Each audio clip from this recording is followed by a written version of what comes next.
ኢትዮ ኤፍኤም 107.8 የኢትዮጵያውያን የማይክል ጃክሰን የአፍጢም ዳንስ ሚስጥሩን በጥቂቱ እናንሳ። የአከርካሪና ህብለ ሰረሰር ቀዶ ህክምና ጠበብት የማይክል ጃክሰንን የመታሃት ዳንስ ለመተንተን ባያሌው ሞክረዋል።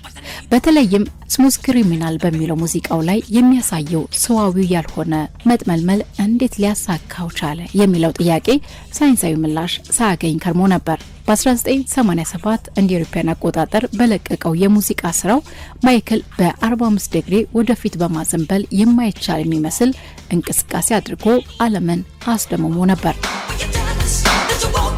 እርግጥ ነው ኢሉዥን በተሰኘው ሙዚቃው የሚያሳየውን እንቅስቃሴ ብዙዎች ደግመውታል። እንደውም እሱን ለማስመሰል እንብዛምም አልተቸገሩም። የስሙዝ ክሪሚናል ዳንስ ግን እስከዛሬም የሚሞከር አልሆነም። የህብለ ሰረሰር ጠበብት የማይክልን አንዳንድ እንቅስቃሴዎች ተራ ሰዎች እንዳይደፍሯቸው ጭምር ያሳስባሉ። በህንድ የድህረ ምረቃ ህክምና ትምህርት ቤት ተመራማሪ የሆኑት ዶክተር ማንጁል ትሪፓቲ ባሳተሙት የጥናት ጆርናል እንደጠቆሙት አብዛኞቹ ስልጡን ተወዛዋዦች ወደፊት ማዘንበል የሚችሉት ከ20 እስከ 30 ዲግሪ ብቻ ነው። ማይክል ግን ጀርባው ሳይተጣጠፍ በ45 ዲግሪ ለጥ ብሎ ፊት ለፊት ሳይወድቅ ማዘንበል ይችላል። ይህ ሳይንሳዊ አልሆን ብሏቸዋል ተመራማሪዎቹም። ማይክል ታዲያ እንዴት ተሳካለት?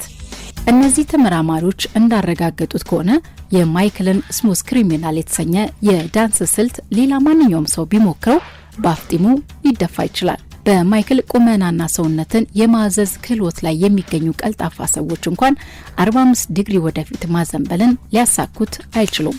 ምክንያቱም ነገርየው ከመሬት ስበት ህግ የሚቃረን ተግባር ነውና። ማይክል ከ30 ዲግሪ በላይ ማዘንበል ያስቻለው ለዚሁ የተዘጋጀ ቅንጡ ጫማ በማጥለቁ ብቻ ነው ይላሉ ተመራማሪዎች። በእንግሊዘኛው የቪ ፊደል ቅርጽ የተሰነጣጠቁት የጫማው የውስጠኛው ክፍል ማይክልን በአፍጢሙ ከመደፋት ያድኑታል። ልክ ለመንሸራተት በሚችል ቁልቁለት ላይ ያለ መኪና የፊት ታኮን እንደሚገባለት ሁሉ ማለት ነው። ጫማ የሚያቀርብ ሁነኛ ኩባንያ ከመምጣቱ በፊት ማይክል ወገቡ ላይ በሚታሰርና ከካሜራ እይታ በሚሰወር ገመድ ላይ ጥገኛ ሆኖ ቆይቷል። እሱንና ሁለት የሆሊውድ ወዳጆቹን ይህንን የጫማ ሐሳብ ያገኙት የስነ ከዋክብት ተመራማሪዎች ከሚያጠልቁት ልዩ መጫሚያ እንደሆነ ይነገራል። ይህ ጫማ ከተጣበቀና ለዚሁ ተብሎ ከተዘጋጀ የጫማ ሀዲድ ጋር በመሆን የመሬት ስበት ዜሮ በሚሆንበት ሁኔታ ዘንበል ብሎ ላለመውደቅ የሚረዳ ነበር ተብሏል በወቅቱ። ያም ሆኖ ይላሉ ተመራማሪዎች ይህንንም ልዩ ጫማ ተጫምቶ 45 ዲግሪ ማዘንበል ጠንካራ የጀርባ አጥንት፣ ተጣጣፊ ሰውነትና በአግባቡ የጎለበተ ጡንቻን መታደል ያሻል።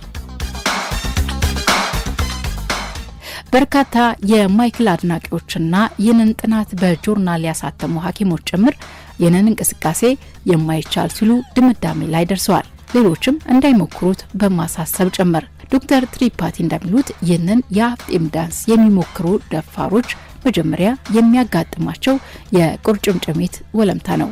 ከፍ ሲልም በአፍጢማቸው የመደፋት